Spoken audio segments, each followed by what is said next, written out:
ಇರ್ತೀವಿ ಅನ್ನುವಂಥ ನಿಟ್ಟಿನಲ್ಲಿ ರಾಜಣ್ಣ ಅವರು ಹೇಳ್ತಾ ಇದ್ದಾರೆ, ಏನ್ ಹೇಳ್ತೀರಿ ಸರ್?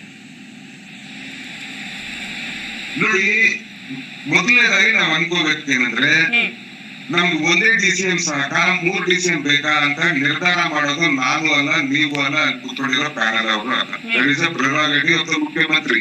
ವೆರಿ ಕ್ಲಿಯರ್, ಕಾನ್ಸ್ಟಿಟ್ಯೂಷನ್ ಹೇಳೋದು ಅದು. ಅರ್ಥ ಆಯ್ತಾ?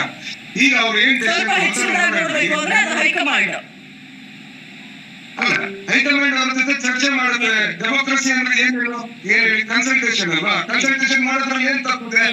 ಒಬ್ರಿಗೊಬ್ರು ಪರಿಚಯ ಮಾಡ್ಕೊಂಡು ಇದ್ರ ಇದೆ ಅಂತ ಹೇಳಿ ಮಾತಾಡೋದ್ರಲ್ಲಿ ಏನ್ ತಪ್ಪಿಲ್ಲ ಅಲ್ವಾ? ನಮ್ಮ ಹೈಕಮಾಂಡ್ ಹುಡುಗಿದೆ ಅಲ್ವಾ? ಈ ನಮ್ಮ ರಾಜ್ಯದಲ್ಲಿ ಕಾಂಗ್ರೆಸ್ ಸರ್ಕಾರ ಸೀಟ್ ಬರ್ಬೇಕಂದ್ರೆ ಯಾರು ಇಲ್ಲ, ಅವ್ರು ಪಾತ್ರದಾರರಲ್ವಾ ಇದಕ್ಕೆ. So let the chief minister take a decision. ಆದ್ರೇನು ಒಳ್ಳೇದು, ಆಗದೆ ಇದ್ರೇನು ಒಳ್ಳೇದು. ಕಾಸ್ಟ್ ಬೆನಿಫಿಟ್ ಅನಾಲಿಸಿಸ್ ಮಾಡ್ತಾರೆ. ಅದು ಮಾಡೋದ್ರಿಂದ ಒಳ್ಳೇದಾಗುತ್ತಾ, 1 ಬೇಕಾ 2 ಬೇಕಾ 3 ಬೇಕಾ ಅಂತ ಅವ್ರು ನಿರ್ಧಾರ ಮಾಡೋದ್ ಬಿಡಿ. ಸಂವಿಧಾನದಲ್ಲಿ ಅಧಿಕಾರ ಇದೆ ಅಲ್ವಾ? ಈಗ ಬಿಜೆಪಿ ಮಾಡಿಲ್ವಾ? ಬೇರೆ ರಾಜ್ಯಗಳಲ್ಲಿ ಮಾಡಿಲ್ವಾ? ಸೊ ಮಾಡಿದ್ದಾರೆ. ಇದನ್ನ ಅಷ್ಟೊಂದು ಭೂಮಿ ಕೂರಿಸೋಷ್ಟು ಏನ್ ಪ್ರಾಬ್ಲಮ್ ಏನಿಲ್ಲ. ಆಮೇಲೆ ತಾಲೂಕ್ ಪಂಚಾಯತ್ ಎಲೆಕ್ಷನ್ ಬಂದಿದೆ, ಬಿಜೆಪಿ ಜಿಲ್ಲಾ ಪಂಚಾಯತ್ ಎಲೆಕ್ಷನ್ ಬಂದಿದೆ. ಕಾಂಗ್ರೆಸ್ ಪಕ್ಷಕ್ಕೆ ಗೊತ್ತು ಹೇಗೆ ಇದನ್ನ ಸಶಕ್ತವಾಗಿ ಇದನ್ನ ಎದುರಿಸಬೇಕು ಅಂತ ಗೊತ್ತು. ನಮ್ಗೆ ಒಂದು ಚೂರು ಹಿನ್ನಡೆ ಆಗಿದೆ. ಯಾಕೆ ಹಿನ್ನಡೆ ಆಗಿದೆ ಅರ್ಥ ಮಾಡ್ಕೊಳ್ಳಿ. ಜಾತಿವಾದಿಗಳು ಕೋಮುವಾದಿಗಳು ಒಂದಾದ್ರು ಹಳೆ ಮೈಸೂರು ಭಾಗದಲ್ಲಿ 20-30% ಇವ್ರಿಗಿತ್ತು, ಅವ್ರಿಗೂ 29% ಇತ್ತು. 55ರಿಂದ 58% ಆಯ್ತು. First time we are facing A United BJP and JDS parties together. First time Congress is facing dum like this. So ಈ ತರ ಸಿಚುವೇಶನ್ ಅಲ್ಲಿ ಸ್ವಲ್ಪ ಹೆಚ್ಚು ಕಮ್ಮಿ ಆಗಿದೆ. ಈಗ ನಾವು ಅರ್ಥಕೊಂಡಿದೀವಿ ಇವ್ರನ್ನ ಹೆಂಗೆ ಇಬ್ಬರು ಜಾತಿವಾದಿಗಳನ್ನ ಫಾಸಿವಾದಿಗಳನ್ನ ಒಟ್ಬಿಟ್ರೆ ಹೆಂಗ್ ಇವ್ರನ್ನ ಎದುರಿಸ್ಬೇಕಂತ ಗೊತ್ತಿದೆ. ಈಗ ಮುಂಬರುವ 3 ಎಲೆಕ್ಷನ್ಸ್ ಏನಿದೆ ನೀವು ನೋಡಿ, ಚನ್ನಪಟ್ಟಣದಲ್ಲಿ ಅವಾಗ್ಲೇ ಟೆನ್ಷನ್ ಅಲ್ಲಿ ಇದ್ದಾರೆ ಕುಮಾರಸ್ವಾಮಿ ಅವರು. DK ಶಿವಕುಮಾರ್ ಅವ್ರಿಗೆ ಆಲ್ರೆಡಿ ಬಿಟ್ಬಿಟ್ಟಿದ್ದಾರೆ ಅಂತ.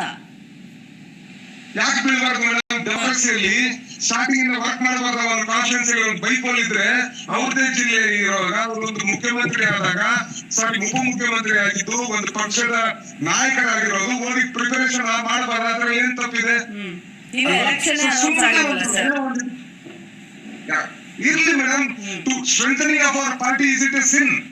ಎಲೆಕ್ಷನ್ ಅನೌನ್ಸ್ ಮಾಡ್ಮೇಲೆ ಹೋಗ್ಬೇಕಾ? ಯಾವಾಗೆಲ್ಲ ಹೋಗ್ಬೋದು. ಅವ್ರ ಅಧ್ಯಕ್ಷರು ಇದ್ದಾರೆ, ಉಪಮುಖ್ಯಮಂತ್ರಿಗಳು ಇದ್ದಾರೆ, ಅಧ್ಯಕ್ಷರು ಇದ್ದಾರೆ. ಸೊ ಒಂದು ಹೋಗ್ಬಿಟ್ಟು ಅಲ್ಲಿ ಒಂದು ಪ್ಲಾನ್ ಅಪ್ ಮಾಡ್ಕೊಳ್ಳೋದು, ಪಾರ್ಟಿಯ ಕ್ಯಾಡರ್ಗೆ ಒಂದು ಹುಮ್ಮಸ್ ತುಂಬಿಸೋದ್ರಲ್ಲಿ ಏನ್ ತಪ್ಪಿದೆ ಅಲ್ವಾ? ಸೊ ನಾನೇನ್ ಹೇಳ್ತೀನಿ ನಿಮ್ಗೆಲ್ಲ ಅಂತ, ವೆಯ್ಟ್ ಮಾಡಿ. ಇಲ್ಲ ಹೋಗಿ ನೀವೆಲ್ಲ ಹೇಳಿ ಯಾವಾಗ ಅಪಾಯಿಂಟ್ ಆಗ್ತಾರೆ ಎಲ್ಲ DCMಗಳು?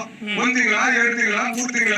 ರಾಜಣ್ಣ ಅವ್ರಿಗೆ, ಜಮೀರ್ ಅಹಮದ್ ಅವ್ರಿಗೆ, ಸತೀಶ್ ಜಾರಕಿಹೊಳಿ ಅವ್ರಿಗೆ, ಮಾದೇವಪ್ಪನವ್ರಿಗೆ ಕೇಳ್ಬೇಕಾಗುತ್ತೆ ಈ ಪ್ರಶ್ನೆನ. ನೀವು ನಮಗ್ ಕೇಳೋದಕ್ಕಿಂತಲೂ ಹೆಚ್ಚಿನಾಗಿ. ಯಾಕಂದ್ರೆ ಇದನ್ನ ಪ್ರಶ್ನೆ ಎತ್ತಿರೋದು ನಿಮ್ಮ ನಾಯಕರೇ ಹೊರತು ಬಿಜೆಪಿ ನಾಯಕರಲ್ಲ. ನಾನು ಈ ಬಿಜೆಪಿ ನಾಯಕರಿಗೆ ಪ್ರಶ್ನೆ ಕೇಳ್ತಾ ಇಲ್ಲ, ನಿಮಗೆ ಕೇಳ್ತಾ ಇದ್ದೀನಿ ನೇರವಾಗಿ. ಆಯ್ತು ಮೇಡಮ್, ಈಗ ಅವ್ರು ಎತ್ತಿದ್ದಾರೆ ಪ್ರಜಾಪ್ರಭುತ್ವದಲ್ಲಿ. ಅಲ್ಲ ಸರ್, ಈಗ ನಿಮಗೆ 3 DCM ಮಾಡಿ ಅಂತ ನಾವ್ ಹೇಳಿದ್ವಾ? ನಾವ್ ಮಾತಾಡಿದ್ವಾ? ನಿಮ್ಮ ನಾಯಕರೇ ಮಾತಾಡ್ತಿದಾರಲ್ವಾ? ಅದಕ್ಕೆ ಕೇಳ್ತಾ ಇರೋದು. ಏನ್ ಸರ್ ನಿಮ್ಮ ನಾಯಕರಿಗೆ ಮಾತಾಡ್ತಿದ್ದಾರೆ? ಸೊ ಹಾಗಾದ್ರೆ ಏನು ಪಕ್ಷದಲ್ಲಿ ನೀವು ನಾವು ಎಲ್ಲ ಡಿಸೈಡ್ ಮಾಡೋದು ಮುಖ್ಯಮಂತ್ರಿ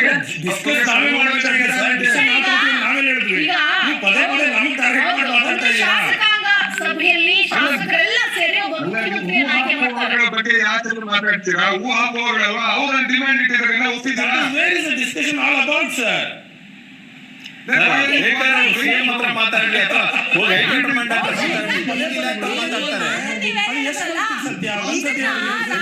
ಅವರಿಗೆ, ಜಮೀರ್ ಅಹಮದ್ ಅವ್ರಿಗೆ, ಮಾದೇವಪ್ಪನವ್ರಿಗೆ, ಸತೀಶ್ ಜಾರಕಿಹೊಳಿ ಅನಾಲಿಸಿಸ್ ಮಾಡ್ತಾರೆ. ಓಕೆ ಫೈನ್, ನಮ್ಮ ರಾಜ್ಯಕ್ಕೆ ಉಪಯೋಗ ಆಗಲ್ಲ ಅಂದ್ರೆ ಮಾಡಲ್ಲ. ಯಾಕೆ ಉಪಯೋಗ ಆಗತ್ತಾ ಇಲ್ವಾ ಅನ್ನೋದನ್ನ ಇವ್ರು ಯಾಕೆ ಮಾತಾಡ್ತಿದ್ದಾರೆ ಸರ್ ಬಹಿರಂಗವಾಗಿ?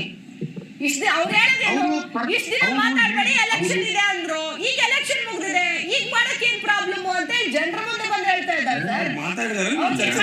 ಕೇಶವ್ ಕುಮಾರ್ ಅವ್ರು ಹೇಳಿ.